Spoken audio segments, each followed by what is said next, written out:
নমস্কার, আপনারা দেখছেন সবার খবর। আপনাদের সঙ্গে আমি রাখি। বিস্তারিত খবরে যাওয়ার আগে দেখে নেব সংবাদ শিরোনাম। তৃণমূলের প্রধানের স্বামীর বিরুদ্ধে ওঠা অভিযোগের হিয়ারিং, অভিযোগকারীদের নিয়ে হিয়ারিং করলেন মানিকচকের বিডিও।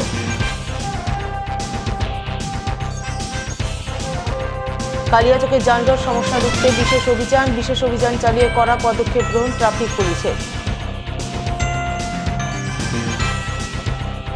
সোমবার রাতে মালদার কয়েকটি এলাকায় ঝড়ের দাপট, ঝড়ে ভাঙল গাছ, উড়ে গেল ঘরের চাল, গুরুতর আহত এক। আসন্ন কুরবানির ঈদ সুষ্ঠুভাবে সম্পন্ন করতে শান্তি বৈঠক করল গাজল থানা ও ব্লক প্রশাসন। আসছি বিস্তারিত খবরে। সম্প্রতি মালদার মানিকচকের ভূতনির উত্তর চণ্ডীপুর অঞ্চলের মদনটোলা বুথ এলাকায় আবাস যোজনার ঘর পাইয়ে দেওয়ার নামে গ্রামবাসীদের কাছ থেকে মাথাপিছু 2,000 টাকা করে নেওয়ার অভিযোগ উঠেছিল তৃণমূল পঞ্চায়েত প্রধান ও স্বামীর বিরুদ্ধে। সেই অভিযোগের পরিপ্রেক্ষিতেই মঙ্গলবার অভিযোগকারীদের বিডিও অফিসে ডেকে তাদের অভিযোগ শুনলেন মানিকচকের বিডিওর কাছে অভিযোগ জানাতে আসা মদনটোলা বুথ এলাকার বাসিন্দাদের অভিযোগ, তৃণমূল পরিচালিত ভূতনির উত্তর চণ্ডীপুর গ্রাম পঞ্চায়েতের প্রধান অর্চনা মণ্ডল এবং তার স্বামী বিফল মণ্ডল এই দুজনে মিলে গ্রামবাসীদের অনেকের কাছ থেকে 2,000 টাকা করে নিয়েছেন। টাকা নেয়ার বিনিময়ে তারা গ্রামবাসীদের আবাস যোজনার ঘর পাইয়ে দেওয়ার আশ্বাস দিয়েছিলেন, কিন্তু সেই আশ্বাস মতো তারা ঘর পাইয়ে দিতে পারেননি। তাই টাকা ফেরতের দাবিতে তারা বিডিও অফিসে প্রধান এবং তার স্বামীর বিরুদ্ধে অভিযোগ জানিয়েছিলেন। আজ সেই অভিযোগের পরিপ্রেক্ষিতে বিডিও সাহেব হিয়ারিংয়ের জন্য ডেকেছিলেন। তারা হিয়ারিংয়ে অংশগ্রহণ করে বিডিও সাহেবের কাছে যথাযথ তথ্য প্রমাণ পেশ করেছেন। অফিসে কমপ্লেন করেছিলাম, আজকে আমাদের হিয়ারিংয়ের জন্য সবাইকে গ্রামবাসীকে ডেকেছে আর আমরা এসছি। আর এই যে হচ্ছে আমাদের হিয়ারিং কমপ্লেন পত্র দেখতে পাচ্ছেন আমার হাতে। আমরা প্রধানের পক্ষে অভিযোগ করেছিলাম যে আমাদের বাংলার ঘর পাইয়ে দেওয়ার আশাতে আমাদের মাথা পিছু 2,000 টাকা করে নিয়েছে। কে নিয়েছিল? প্রধান নিয়েছে অর্চনা মণ্ডল আর এবং তার স্বামী বিফল মণ্ডল। কোন গ্রাম পঞ্চায়েত? এটা হচ্ছে মদনটোলা বুথ, উত্তর চণ্ডীপুর আর ভূতনি। আচ্ছা, কি বলেছিলেন ওনারা? বলেছিল যে এই টাকা কিছু দেওয়া যাবে না। প্রথমত বলেছিল যে ঘর পাইয়ে দিব, 2,000 টাকা করে দিতে হবে। ওই আমরা ঘর পাওয়ার আশাতে 2,000 টাকা করে আমরা দিয়েছিলাম। আর এখন অবধি আমাদের ঘরও আসেনি, আর কিছু দেওয়া যায়নি। আর প্রধান আবার বলছে যে টাকা ফিরিয়ে দিতে পারবো না, যা করার আছে করে নিবা। আর আমরা মানে হুমকি দিচ্ছে। আমরা সেই টাকাটা ফেরত চাই, আমাদের আর ঘর লাগছে। এই বিষয়ে মানিকচকের বিডিও সুমন কুমার মণ্ডল জানান, গ্রামবাসীরা উত্তর চণ্ডীপুর অঞ্চলের প্রধানের বিরুদ্ধে আবাস যোজনার ঘর দেওয়ার নামে টাকা নেওয়ার অভিযোগ জানিয়েছিলেন। সেই অভিযোগের ভিত্তিতে আজ গ্রামবাসীদের হিয়ারিংয়ে ডেকেছিলেন। হিয়ারিংয়ে অভিযোগকারীদের কাছ থেকে তথ্য প্রমাণ নিয়েছেন, যা আগামী দিনে যথাযথ তদন্ত করে উপযুক্ত পদক্ষেপ নেবেন। উত্তর চণ্ডীপুর প্রধান বাংলার আবাস যোজনার নাম করে কিছু লোকের কাছ থেকে টাকা তুলেছে, সেহেতু ওরা একটা কমপ্লেন করেছিল। আমি একটা এনকোয়ারি টিম গঠন করেছি। তার ভিত্তিতে অভিযোগকারী সবাইকে হিয়ারিংয়ের জন্য ডাকা হয়েছিল। ওনারা এসেছিলেন, এখানে কাগজপত্র সব এভিডেন্স জমা দিয়েছেন। সেই ভিত্তিতে আমরা পরবর্তী পদক্ষেপ নেব। আবাস যোজনার ঘর পাইয়ে দেওয়ার নামে উপভোক্তাদের কাছ থেকে কাটমানি নেওয়ার অভিযোগ। কাটমানি নেওয়ার পরেও মেলেনি আবাস যোজনার ঘর। টাকা ফেরত চাইলেও টাকা ফেরত দিতে টালবাহানার অভিযোগ। আর এই অভিযোগ তুলেই তৃণমূলের গ্রাম পঞ্চায়েত সদস্যের স্বামীর বিরুদ্ধে থানায় লিখিত অভিযোগ করলেন জনকয়েক উপভোক্তা। ঘটনাকে ঘিরে জোর চাঞ্চল্য তৈরি হয়েছে মালদা চাঁচল 2 নম্বর ব্লকের জালালপুর গ্রাম পঞ্চায়েত এলাকায়। ঘটনায় অভিযোগকারী উপভোক্তাদের অভিযোগ, তাদের নাম আবাস যোজনার তালিকায় এসেছিল। তাই তৃণমূলের গ্রাম পঞ্চায়েত সদস্যা রেবিনা বিবির স্বামী তথা স্থানীয় তৃণমূল নেতা জাহাঙ্গীর আলম তাদের আবাস যোজনার ঘর পাইয়ে দেওয়ার আশ্বাস দিয়ে কারো কাছে 10,000 আবার কারো কাছে 20,000 টাকা নিয়েছিলেন। কিন্তু টাকা নেওয়ার পরেও তিনি ঘর পাইয়ে দেননি। তাই তারা দীর্ঘদিন ধরেই টাকা ফেরতের দাবি জানিয়ে আসছেন, কিন্তু তৃণমূল নেতা টাকা ফেরত দিতে টালবাহানা করেই চলেছেন। অভিযোগ, আমি গরিব মানুষ, আমাকে ঘর দেওয়ার কথা ছিল। তৃণমূলের মেম্বার আমার কাছ থেকে 10,000 টাকা নিয়েছিল। আচ্ছা, নিয়ে এখন 6 মাস থেকে আমাকে এই দিছি করছে, এখন পর্যন্ত দেয় না। তৃণমূলেই আছে। আপনার কি ঘরে নাম এসেছিল? এসেছিল। আচ্ছা, ঘরে আবেদন করেছিলেন? হ্যাঁ, করেছিলাম। কতদিন আগে ঘরের আবেদন করেছিলেন? ওই 3 বছর আগে। আচ্ছা, আমার 10,000 টাকাও নিয়েছিল, এখন পর্যন্ত আমাকে ঘরেও দেয়নি, টাকাও ব্যাংক দেয়নি। তাই তারা টাকা ফেরতের দাবিতে চাঁচল থানায় তার বিরুদ্ধে লিখিত অভিযোগ দায়ের করেছেন। যদিও অভিযোগ অস্বীকার করেছেন তৃণমূল নেতা জাহাঙ্গীর আলম। তবে এই গোটা ঘটনায় অভিযোগকারীদের পক্ষ নিয়ে বিজেপির উত্তর মালদার সহসভাপতি রতন দাস জানিয়েছেন, তৃণমূলের আমলের প্রতিটি গ্রাম পঞ্চায়েত এলাকাতেই কাটমানি নেওয়ার অসুখ ছিল, যা বর্তমান সরকার নির্মূল করতে তৎপর রয়েছে।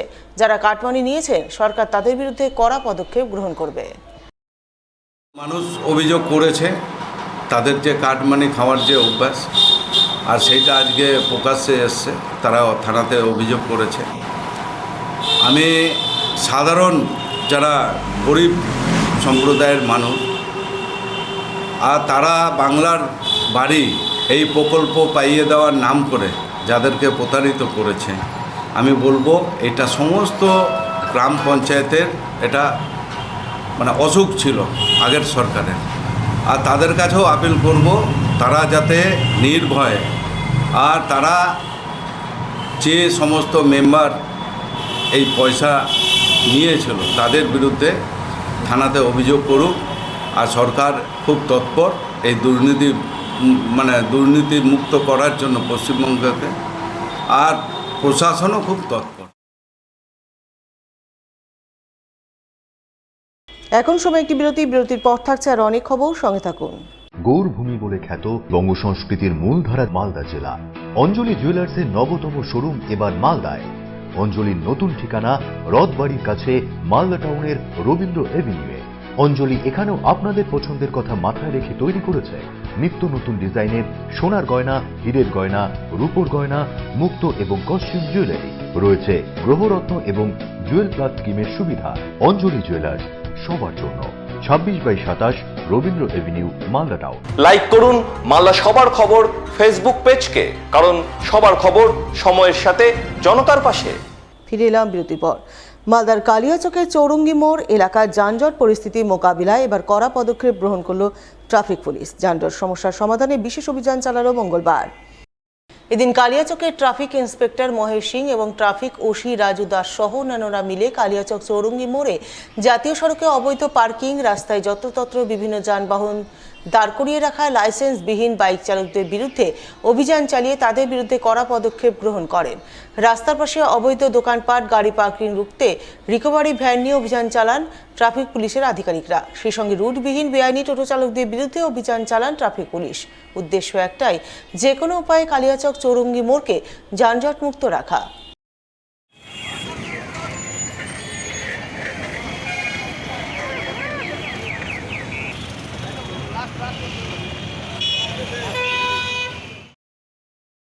রাজ্য সড়কের উপর জমে থাকা মাটি বৃষ্টিতে কাদায় পরিণত হয়ে বিপজ্জনক রূপ নিয়েছে রাজ্য সড়কের কিছুটা অংশ।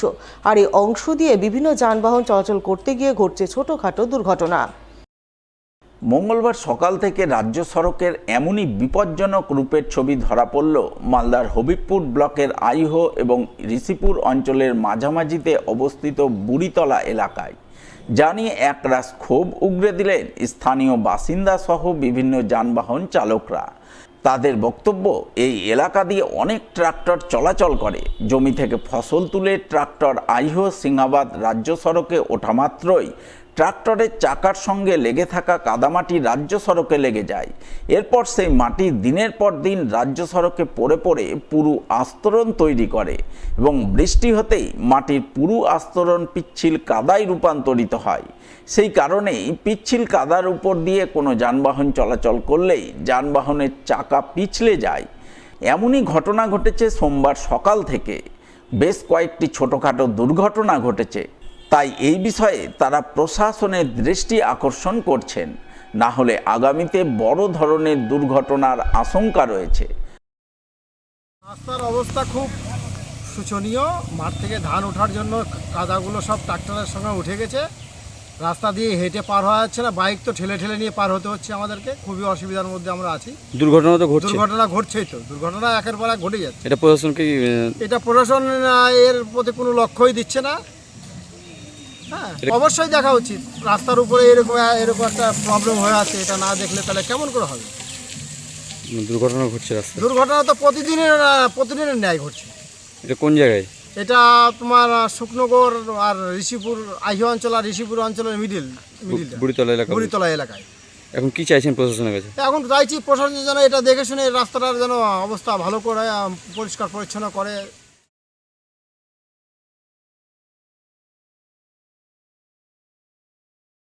নিচে একটি বিরতির সঙ্গে থাকুন, খবর থাকুন। গৌরভূমি বলে খ্যাত বঙ্গ সংস্কৃতির মূলধারা মালদা জেলা। অঞ্জলি জুয়েলার্সের নবতম শোরুম এবার মালদায়। অঞ্জলির নতুন ঠিকানা রথবাড়ির কাছে মালদা টাউনের রবীন্দ্র এভিনিউয়ে। অঞ্জলি এখানেও আপনাদের পছন্দের কথা মাথায় রেখে তৈরি করেছে নিত্য নতুন ডিজাইনের সোনার গয়না, হীরের গয়না, রূপোর গয়না, মুক্ত এবং কস্টিউম জুয়েলারি। রয়েছে গ্রহরত্ন এবং জুয়েল প্লাস স্কিমের সুবিধা। অঞ্জলি জুয়েলার্স, সবার জন্য। 26/27 Rabindra Avenue, Malda town. Click করুন আমাদের ইউটিউব চ্যানেলে এন্ড সাবস্ক্রাইব করুন মালদার সবার খবরকে, কারণ সবার খবর সময়ের সাথে জনতার পাশে। ফিরে এলাম বিরতির পর। পরিবারের আর্থিক অবস্থা অত্যন্ত শোচনীয়। এর মধ্যে ঠিক করেছিলেন মেয়ের বিয়ে জানিয়ে চরম দুশ্চিন্তায় মানসিক অবসাদে বাড়িতে গলায় দড়ি দিয়ে আত্মঘাতী হলেন এক পৌর। ঘটনাকে ঘিরে তীব্র চাঞ্চল্য ছড়ালো মালদার রতুয়া থানার দক্ষিণ রতুয়া গ্রামে। জানা গেছে আত্মঘাতী পৌরের নাম কালু সবজি, বয়স আনুমানিক 50 বছর। সোমবার রাতে তিনি খাওয়া দাওয়া করে নিজের ঘরে ঘুমাতে যান। গভীর রাতে ঝড় বৃষ্টির সময় তাকে পরিবারের লোকজনেরা ডাকাডাকি করেন, কিন্তু কোনো সাড়া না পেয়ে দরজা ভেঙে ভিতরে ঢুকতেই লক্ষ্য করেন তিনি গলায় ফাঁস লাগিয়ে মৃত অবস্থায় ঝুলছেন, যা দেখে কান্নায় ভেঙে পড়েন পরিবারবর্গ। এই খবর পেয়ে রতুয়া থানার পুলিশ ঘটনাস্থলে গিয়ে দেহটি উদ্ধার করে ময়না তদন্তে পাঠায়। পাশাপাশি মৃত্যুর কারণ খতিয়ে দেখতে পুলিশ তদন্ত শুরু করে বলে জানা গেছে। ঘটনাটা হচ্ছে কি, রাত্রে 11:30টার সময় বৃষ্টি ঝরছিল। ঝরবার করে প্রায় 11:45টার সময় 12টার সময় আমার কাছে ফোন করছে, হ্যাঁ কি মানে কি এরকম ব্যাপার, তোমার দাদা মানে কি ফাঁসি লেগে গেছে। তারপরে আমরা বাড়ি থেকে আসছি ওর বাড়িতে আসার পরে দেখছি ও মানে কি দড়ি দিয়ে লটকা আছে বাড়ির ভিতরে। তারপরে আমরা তো মানে দড়ি কাটতে পারি না, প্রশাসনকে ফোন করলাম, প্রশাসন এসে দড়িটা কাটলো। কাটার পরে আমরা হসপিটাল নিয়ে গেলাম। হসপিটাল থেকে দেখছি ও মৃত্যু হয়ে গেছে। মৃত্যু হওয়ার পরে বডিটা থানা নেওয়া হয়ে গেছে। থানা নেওয়ার পরে আমরা মানে ওর যে আমার দাদা আছে, ও দাদাটা মানে কি ওর মেয়ের বিয়ে লেগেছে, মানে 15 তারিখের বিয়ে আছে। এবার ওর একদিন আগে মানে কথাবার্তা মানে সব কিছু তাই হয়ে গেছে। তারপরে যাই হোক টেনশানই হয়ে যেটাই ভাবেন না কেন, তার কারণে ও নিজের মানে হত্যা করে নিয়েছে, মানে নিজের টেনশন বলে টাকা পয়সা প্রবলেম শূন্য মানে কি জিনিসটা মানে যে করেছে মানে কি ফাঁসি লেগে গেছে।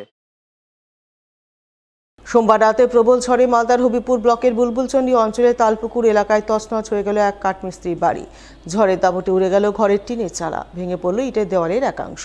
আর সেই ইটের আঘাতেই ঘুমন্ত অবস্থায় গুরুতর জখম হলেন বাড়ির মালিক, পেশায় কাঠমিস্ত্রি গৌতম মজুমদার। তার মুখ থেকে জানা গেল, সোমবার গভীর রাতে হঠাৎ করেই প্রচণ্ড ঝড় ওঠে। ওই সময় তিনি বৃদ্ধ মা, স্ত্রী এবং ছেলে মেয়েদের নিয়ে ঘরে ঘুমিয়েছিলেন। ঝড়ের দাপটে প্রথমে ঘরের টিনের চালা উড়ে যায়। এরপর হঠাৎ করেই বাড়ির ইটের দেওয়ালের একাংশ ভেঙে পড়ে। ভেঙে পড়া ইটের দেওয়ালের আঘাতে তিনি গুরুতর জখম ও রক্তাক্ত হন। সঙ্গে সঙ্গে পরিবারের লোকজনেরা তাকে বুলবুলচন্ডী গ্রামীণ হাসপাতালে নিয়ে গিয়ে চিকিৎসা করান। রাত্রেবেলা ছেলে মেয়েদেরকে নিয়ে ঘুমিয়েছিলাম।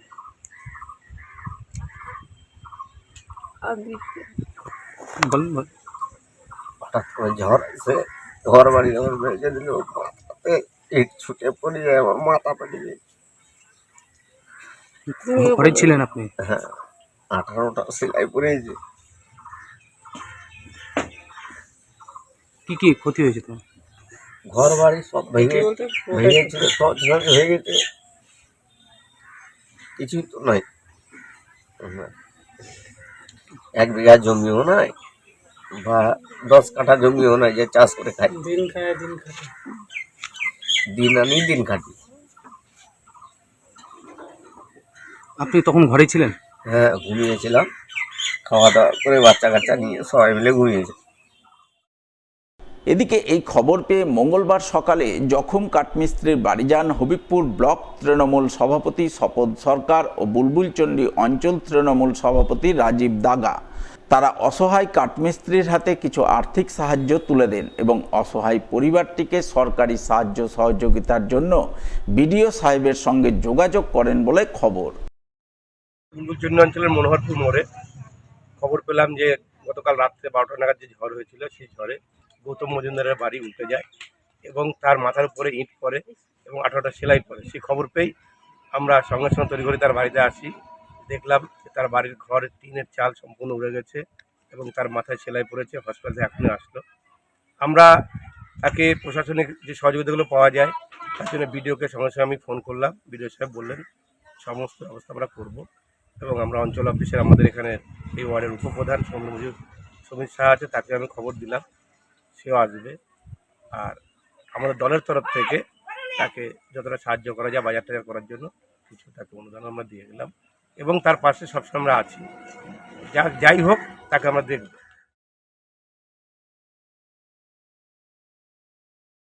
অন্যদিকে সোমবার রাতে বিধ্বংসী ঝড়ের তাণ্ডব লীলা চাক্ষুষ করলেন মালদার হরিশ্চন্দ্রপুরের দৌলতপুর গ্রাম পঞ্চায়েতের বেজপুরা গ্রামের বাসিন্দারা। ঝড়ের দাপটে ভেঙে পড়ল ওই এলাকার একটি শতাব্দী প্রাচীন বটগাছ, আর গাছ ভেঙে পড়ে গুড়িয়ে গেল পাশাপাশি থাকা 4টি কাঁচা বাড়ি সহ একটি মুড়ি মিল। ফলে ক্ষতিগ্রস্ত পরিবারের সদস্যরা চরম অসহায় অবস্থায় পড়েন, কার্যত খোলা আকাশের নিচে এসে দাঁড়ান। যদিও মঙ্গলবার সকাল থেকে দুপুর হয়ে গেলেও প্রশাসনের তরফে ক্ষতিগ্রস্তদের কোনো সাহায্য সহযোগিতা মেলেনি। এই খবর পেয়ে দুপুরের দিকে বেজাপুরে গ্রামে ছুটে যান স্থানীয় বিজেপি এবং তৃণমূল নেতৃত্ব। তারা ক্ষতিগ্রস্তদের অবস্থা খতিয়ে দেখে সরকারি সাহায্য সহযোগিতার আবেদন জানান, পাশাপাশি দলগতভাবে তারা সাহায্যের আশ্বাস দেন। সকালে আমাকে ফোন করেছে রঞ্জিত যে আজকে বেজপুরা প্রচুর ঝড়ে একটা বট গাছ পড়ে 2-1টা বাড়ি শেষ করে দিয়েছে। এটা মোটামুটি 100 বছর পুরনো গাছ, মানে আমাদের তো জন্মের আগে থেকে গাছ দেখে আসছি। তো তারপরে আমি আমার মণ্ডল সভাপতিকে জানাই, তারপরে ছবি টবি দিই, আর বিডিও সাহেব ডেকেছে যে অ্যাপ্লিকেশন নিয়ে ওখানে ডেকেছে, কিছু আর্থিক সাহায্য আপাতত করবেন। তারপর আমি এসে সব কিছু দেখালাম, দেখে কথাবার্তা বলে আমি এমপি সাহেবকে এখনই সব ছবি তুলে পাঠালাম এবং ফোনও করলাম। কি কি ক্ষয়ক্ষতি দেখলেন? কি কি দেখলাম একটা আমাদের মুড়ির মিল ছিল এবং ওরা লোন টোন নিয়ে মুড়ির মিল এতদিন ধরে চালাচ্ছিল। মুড়ির মিল তো টোটালটাই শেষ, ওটা আর মনে হয় না নতুন করে হবে। ওটা কটা বাড়ি ক্ষতিগ্রস্ত হয়েছে? এখানে 3টা বাড়ি ক্ষতিগ্রস্ত হয়েছে, একটা আরও আছে, ওটা অল্প স্বল্প ক্ষতি হয়েছে, ওটা রান্নাঘর। এবং যে 3টা বাড়ি তার মধ্যে একটা এটা বাড়ির দীপক নামে বাড়িটা। আমি বললাম যে আপাতত প্রশাসন থেকে যা বিডিও অফিস থেকে যা দিচ্ছে দিক, আমি আপার নেতৃত্বকে জানিয়েছি এবং আমাদের এমপি সাহেবকেও জানিয়েছি এবং আমাদের সরকারের যা সাহায্য হবে আমাদের পক্ষ থেকে যতটা আমরা সব কিছুই করব। নিচে একটি বিরতির সঙ্গে থাকুন। ক্লিক করুন আমাদের ইউটিউব চ্যানেলে এন্ড সাবস্ক্রাইব করুন মালদার সবার খবরকে, কারণ সবার খবর সময়ের সাথে জনতার পাশে। মালদা শহরে আনলিমিটেড ব্রডব্যান্ড ও 300-র অধিক চ্যানেল সহ সমস্ত পে চ্যানেলের সুবর্ণ সুযোগ, সঙ্গে 5G ডুয়েল ব্যান্ড রাউটার ও HD set top box free for use, free installation ও কানেকশন চার্জ। তাহলে আর দেরি কেন? মালদা শহরে বসে পয়সা উসুল এন্টারটেনমেন্টের জন্য আজই যুক্ত হন হ্যাথওয়ের সাথে। কানেকশনের জন্য যোগাযোগ করুন লোকাল কেবল অপারেটরদের সাথে অথবা 7718352788 এবং 7001612078 এই নম্বরে। লাইক করুন মালদা সবার খবর ফেসবুক পেজকে, কারণ সবার খবর সময়ের সাথে জনতার পাশে। ফিরে এলাম বিরতির পর। আসন্ন কুরবানির ঈদ সুষ্ঠুভাবে সম্পূর্ণ করতে এক শান্তি বৈঠক আয়োজন করল গাজল থানা এবং ব্লক প্রশাসন। মঙ্গলবার দুই প্রশাসনের যৌথ উদ্যোগে শান্তি বৈঠক হয়ে গেল গাজল ব্লকের ধরণীধর ভবনে। বৈঠকে হাজির ছিলেন গাজল ব্লকের বিডিও সুমন ঘোষ, গাজল থানার আইসি কৌশিক ব্যানার্জি, ডিএলডিও শান্তনু পান্ডা সহ অন্যান্যরা। এদিন তারা সকলে মিলে গাজলের বিভিন্ন এলাকার মুসলিম ধর্মের প্রতিনিধিদের নিয়ে বৈঠক করেন। বৈঠকে সরকারি বিধিনিষেধ মেনে কুরবানির ঈদ পালনের বার্তা দেন, সেই সঙ্গে সরকারি নিয়মাবলী যথাযথভাবে পালন করে পশু কুরবানির নির্দেশ দেন, যা মুসলিম ধর্মের প্রতিনিধি মেনে চলার ব্যাপারে তাদের সর্বসম্মত মত ব্যক্ত করেন। এখনো পর্যন্ত যা ইনস্ট্রাকশন আছে সেই একই ইনস্ট্রাকশন এখনো পর্যন্ত বলবৎ আছে। প্রত্যেকেই জানেন যে কোরবানির ক্ষেত্রে যে সমস্ত পশুকে কোরবানি করা হবে তাদের বয়স 14 বছরের বেশি হতে হবে। কোনো দুধ প্রোডাকশন, মিল্ক প্রোডাকশন বা ব্রিডিং বা প্রজননের ক্ষেত্রে অক্ষম গরু বা মহিষ হতে হবে, সেক্ষেত্রে তাদেরকে একমাত্র কোরবানি করা যেতে পারে। এই ছাড়া অন্যান্য যে সমস্ত স্পিসিসগুলোর কথা বলা আছে, ছাগল বা ভেড়ার ক্ষেত্রে এরকম কোনো নিয়মকানুন এখনো পর্যন্ত আমাদের সামনে এসে পৌঁছায়নি। তো এই বাকি গরু এবং মহিষের ক্ষেত্রে এই নিয়মগুলো মেনে চলবেন প্রত্যেকেই।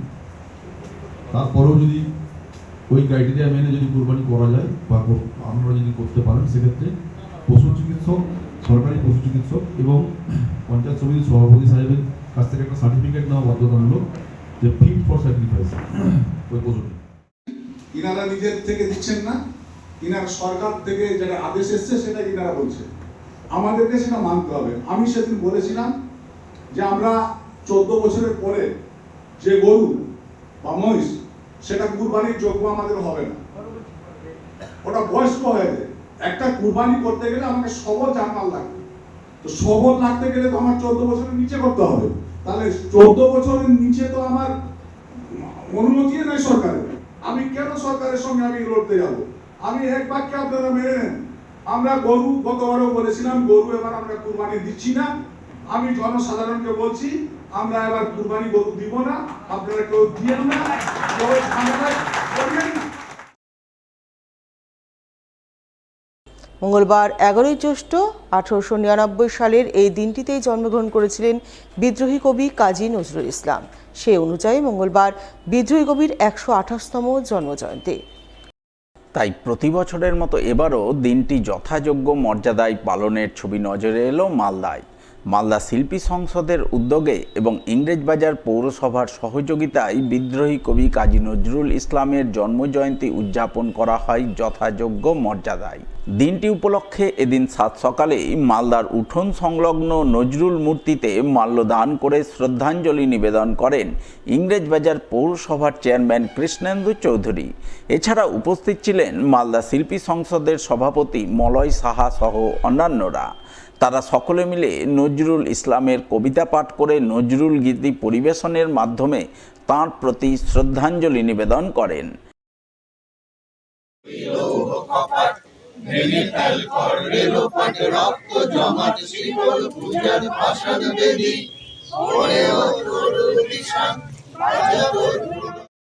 আজকে 11ই জ্যৈষ্ঠ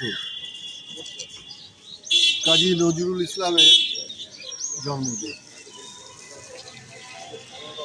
এবারে 128তম জন্মদিন আমরা উদযাপন করছি মালদা শিল্পী সংসদের উদ্যোগে এবং ইংরেজবাজার পৌরসভা। প্রতিবারই আমরা কাজী নজরুল ইসলামের মূর্তির পাদদেশে আমরা সমবেত হই, মাল্যদান, পুষ্পার্ঘ্য প্রদান, ছোট প্রভাতী অনুষ্ঠান, তার গান, কথা, কবিতায় তাকে শ্রদ্ধা জানানো। প্রতি বছর এইভাবে আমরা কবিকে শ্রদ্ধা জানাই।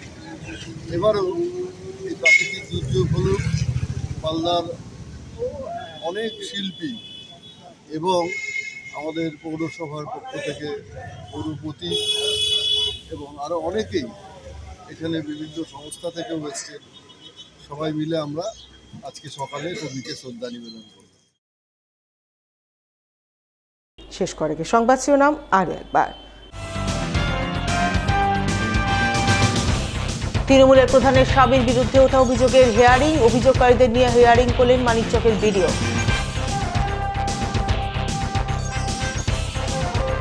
কালিয়াচকে যানজট সমস্যা রুখতে বিশেষ অভিযান চালিয়ে কড়া পদক্ষেপ গ্রহণ ট্রাফিক পুলিশের। সোমবার রাতে মালদার কয়েকটি এলাকায় ঝড়ের দাপট, ঝড়ে ভাঙল গাছ, উড়ে গেল ঘরের চাল, গুরুতর আহত এক। আসন্ন কুরবানির ঈদ সুষ্ঠুভাবে সম্পন্ন করতে শান্তি বৈঠক করল গাজল থানা ও ব্লক প্রশাসন। এখনকার মতো এই পর্যন্তই। পরবর্তী সবার খবর দেখুন ঠিক 1 ঘন্টা পর। নমস্কার।